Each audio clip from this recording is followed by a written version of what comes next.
Ho, ho, ho. What up, what up, what up? It's yours truly, Mr. Taliaferro. My annual Christmas giveaway is on the way. Last year we did it on YouTube. This year we're going to do it on my Instagram account. So if you want to win AirPods, gift cards, and a lot of other stuff, you want to make sure you're following me on Instagram at Mr. Taliaferro. You're in the running to potentially win some AirPods and a lot of cool gifts this holiday season. Enjoy the video. What's going on? It's yours truly. Just say it with me. They call me Mr. Taliaferro. How's everybody doing out there? For those who don't know, it is December 12th. Tekashi 6ix9ine has a sentencing date in less than a week. December 18th, Tekashi 6ix9ine will be in front of a judge, actually specifically Paul Engelmeyer, and he will find out how much time, additional time, he will serve for his involvement in the 9 trade game racketeering charges. It is worth noting that Tekashi obviously pled guilty. He agreed to a plea. He agreed to work with the feds. He agreed to work with everybody that he needed to work with that could potentially get him out of prison earlier than what I think he was facing, a minimum of 40 years in prison. Now, just to be fair to Tekashi 6ix9ine, because he's getting a very bad rap. He's been called a rat, a snitch by most in the rap community. Tekashi 6ix9ine's homies had already turned their back on him. They already had text messages and phone calls. The 9 trade gang, they will go and flip on Tekashi. As a matter of fact, the reason why the feds picked up Tekashi when they did a year ago in November was because the 9 trade gang had a plan. They had pretty much set up a way that they were going to kill Tekashi that following weekend. I think he was picked up on a Friday, right after he denounced the 9 trade set. So the fact that Tekashi 6ix9ine 1 year later potentially will get out with time served, it's absolutely amazing. It's one of the craziest stories in hip-hop history.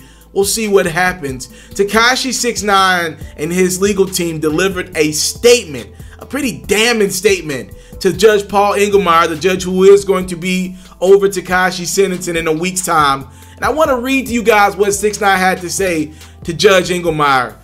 He went in. He said, "Dear Judge Engelmeyer, as my sentencing date approaches, I am becoming more and more overwhelmed with emotions. More than anything, I am extremely grateful for this opportunity to express my remorse to you, Your Honor, over this situation. I find it difficult to find the right words to express what my life has been like for the last year. It honestly feels like my world is crashing down. There is no excuse, no justification, and no apology good enough in the world to explain my crimes. While I have been incarcerated, I have had time to reflect on the recklessness and foolishness of my decisions. I wake up every morning asking myself, was it worth it? I know that my life will never be the same, but hopefully this change will be for the better, because beyond all of this, I still consider myself a role model to millions of people as an artist, a celebrity, and a human being. I'm happy that the public was able to witness me dealing with the consequences of my actions, because I feel like it sheds light on what can come from gang affiliation. I know that this is part of the plan that God has for me, and that I am confident that I am ready to face this thing head on. Before my arrest, I publicly disassociated myself from 9 trade, but I knew that it would come with a price. I knew from previous incidents that the gang would retaliate against me for denouncing them in public.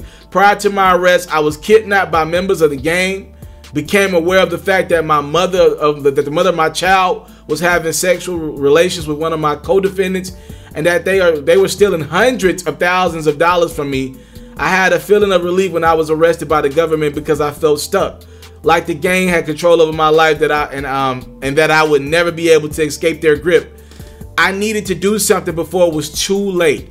I realized that I placed myself in this position with the choices I made. I know that I am not a victim because my actions contributed to this mess.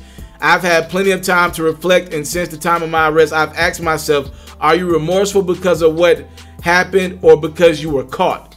I now know that I am remorseful for what happened, because I was blessed with the gift of an opportunity that most people dream of, but I squandered it by getting involved with the wrong people and misrepresenting myself when I should have been true to myself and my fans. I'm sorry to the victims who were affected by my actions, to my fans that who look up to me and were misled, to the family who depends on me, and to this courtroom for this mess that I contributed to. I am truly sorry for the harm that I've caused. If given a second chance, I will not let this court down, and I will dedicate a portion of my life to helping others not make the same mistakes that I've made. I got a couple question marks as I finish up that letter there from Tekashi 6ix9ine and his legal team.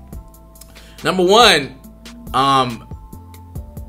why are you speaking still as an artist? Like, this dude is not only he's super confident that he's coming home. He's coming home as a rapper.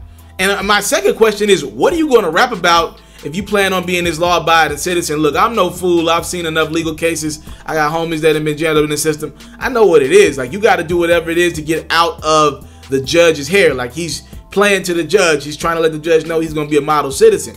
But Tekashi's going to be watched for the rest of his life. And my question is, if you claim on being this law-abiding citizen, this role model, what the hell are you going to rap about when you come home? Who's going to protect you? You're admitting that you denounced the non-trade set. You're admitting that they had it in for you. You're admitting that you were wrong, that you were part of the contribution to this ridiculous mess. How in the hell are you going to still be an artist? I think he's going to get out. I think he's going to get out on December 18th on time served. Personally, I believe he's done everything that the judge could have asked for. He's ratted, snitched, denounced the set. He's writing letters. I mean, he's a kid. To be real with you, he's a good kid trying to be somebody that he's not. I think they're going to give him a second chance. He's asking for it, and I think he's going to receive it. And there's some confidence in his letter that he's going to get that second chance. We will see what happens. Obviously, I will be covering this case from this trial, or the sentencing rather, from the moment it starts to the moment it ends. Please stay tuned, locked and loaded to my platform, Mr. Taliaferro. I thank you guys so much for the time, love, support. I don't take it for granted. Tekashi 6ix9ine, he sends over his one final apology to Judge Engelmeyer as he gets ready for sentencing December 18th. I'm out. I came from nothing, but I want everything God has for me. I interview celebrities. I talk sports. I still represent the culture. I got the kids, they tuned in. We locked in right now, Mr. Taliaferro. Taliaferro. Shout out to Mr. Taliaferro. You're watching Mr. Taliaferro TV. Mr. Taliaferro TV.